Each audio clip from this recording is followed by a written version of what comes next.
Power house performance. तो सब चीजें आज क्लिक की हैं, क्योंकि वो एक दफा जब इत्तेहाद हो जाता है ना, एक दफा फोकस जो है वो काम पे चला जाता है, तो फिर नो स्टॉपिंग देम वाला एक सिनेरियो क्रिएट हो जाता है।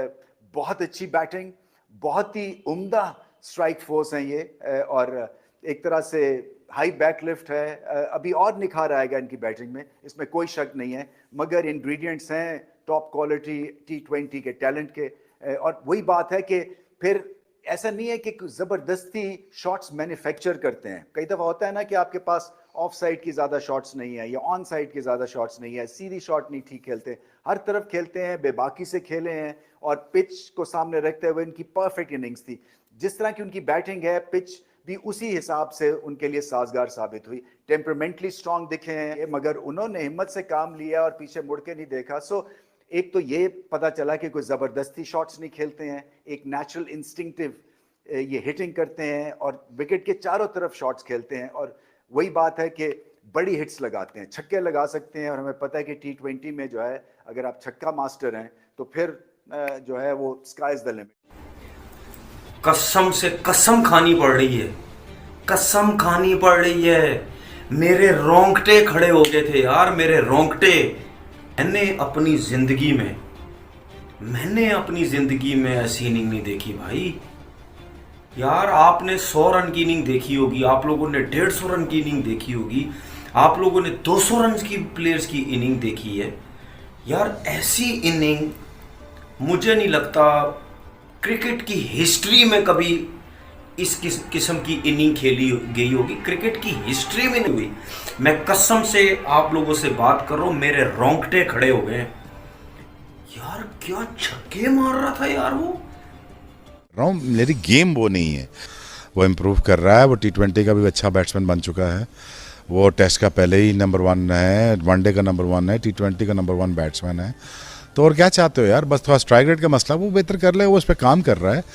और उसकी गेम नहीं थी इतना तेज़ खेलने वाली, वो प्रॉपर क्लासिकल एक बैट्समैन है, वो उसको भी इम्प्रूव कर रहा है और हो रहा है। और ये लोग बातें कर रहे हैं उसके खिलाफ, it's nonsense, it's utter nonsense. Is a great player and he is one of the asset for Pakistan, and in times to come इंशाल्लाह अगर वो 10 साल लगातार खेलता है तो इंशाल्लाह he will come close to Virat Kohli इंशाल्लाह when it comes to the records, और वो करेगा इंशाल्लाह, मुझे पूरी उम्मीद है। शायद आपने बाबर आजम पे क्रिटिसिज्म करा था और हमने भी बात करी। पाकिस्तान में लोग थोड़ा सा बुरा मना लेते हैं, कुछ प्लेयर्स भी हैं जो डिफेंड ज़्यादा करते हैं। T20 form no doubt exceptional player, no doubt records बहुत अच्छे हैं, नो डाउट रैंकिंग्स में बहुत ऊपर हैं, बट अल्टीमेटली जब डिलीवर करने की बात आती है, आपने अपने मुल्क को ट्रॉफी जितानी है, तो बार बार ये देख रहे हैं कि स्ट्राइक रेट का मसला पावर प्ले में जो है वो बार बार आ रहा है। तो उस हवाले से क्या बोलेंगे कि T20, क्योंकि आपके पास और प्लेयर हैं, फखर Zaman, Azam Khan, you have depth. बिल्कुल सही कह रहे हैं आप। मैंने आज तक कभी भी बाबर, क्योंकि वो छोटे भाइयों की तरह है, मेरा जूनियर है, मेरा आज तक कभी क्रिटिसिज्म किया ही नहीं है बाबर पे। हाँ,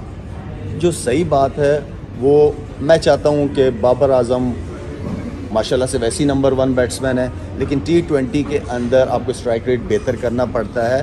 बाबर आजम अपनी बैटिंग, अपनी इनिंग को बिल्ड करने के लिए वो टाइम लेता है, उसके साथ एक ऐसा पार्टनर होना चाहिए जिसका स्ट्राइक रेट 135 140 प्लस।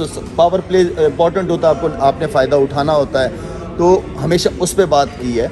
जैसे अगर मैं विराट कोहली की बात करता हूँ, हमेशा से उसको बड़ा मैं हाई रेट करता हूँ, बड़ा पॉजिटिव खेलता है, उसके ऊपर मुश्किल वक्त भी आया, लेकिन उसने बड़ा प्लेयर था जिसकी वजह से उसने अपने आप को उसमें से निकाला है। तो स्ट्राइक रेट बड़ा मैटर करता है, और स्पेशली इन T20 फॉर्मेट के अंदर आपको स्टार्ट लेना होता है। लेकिन हमारे पास अब PSL से ऐसे नज़र आ रहे हैं लड़के कि जो ऊपर के नंबरों पे बाबर के साथ मिलकर इनिंग को build as a good partnership कर सकते हैं। बहुत सारे लोग ये भी चाह रहे थे कि बाबर आजम स्कोर करे, और बाबर आजम ने एक लाजवाब इनिंग्स खेली, फ्लो थी, कट शॉट्स, ड्राइव्स, फ्लिक, पुल शॉट्स, और पता यही चलता है कि ऐसे प्लेयर के होने से स्टेबिलिटी भी मिलती है आपको अगर जल्दी विकेट्स गिर जाएं। उसके बाद एक क्वालिटी है, एक टाइट सिचुएशन में, क्योंकि इतने इनके पास एक्सपीरियंस है तो अच्छा खेल सकते हैं। और इस जो ये चेजिंग जो की उनका एक बहुत ही एक जबरदस्त एक गाइड वाला इन्फ्लुएंस था। बहुत आला इनिंग्स खेले, नीट एंड क्लीन बैटिंग की इन्होंने। और एक स्टैट जो है, जो आई थिंक लोगों को ज्यादा पता नहीं होगा, मैंने कमेंट्री में भी इसका जिक्र किया, उसमें बाबर आजम की एवरेज जो है वो 39 से बढ़ के 46। और क्या जबरदस्त परफॉर्मेंस दिखाई है, जबरदस्त। और यही क्रिकेट है, और आप ऐसे खेलेंगे। हेलो नाजरीन, तो कैसी लगी आज बाबर आजम की शानदार सेंचुरी। बाबर आजम ने आज तबाही मचा दी है, बहुत ही कमाल की बल्लेबाजी की। आज के मैच में बाबर ने क्वेटा ग्लैडिएटर के खिलाफ शानदार सेंचुरी स्कोर की। बाबर आजम ने इस मैच में 52 गेंदों का सामना किया और 100 रन नॉट आउट नाकाबिल शिकस्त इनिंग्स खेली है बाबर आजम ने आज।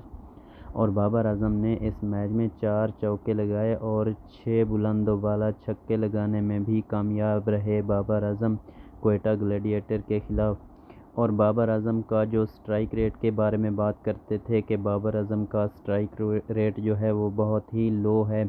आज उन सभी मुखालिफिन के मुंह बंद कर दिए बाबर आजम ने अपने स्ट्राइक रेट के साथ। और आज की इनिंग्स में बाबर आजम का जो स्ट्राइक रेट था वो 192 था।